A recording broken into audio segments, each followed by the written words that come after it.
for langt. For langt. Det er for langt, søren. Ja.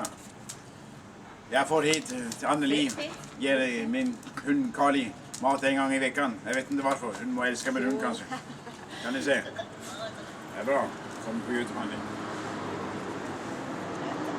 Ja, her går jeg nesten hver dag og jeg drikker kaffe og rønnbærvin. Det har vi ikke lov å si det. Har ikke lov å si det. Takk så mye, Anneli. Takk.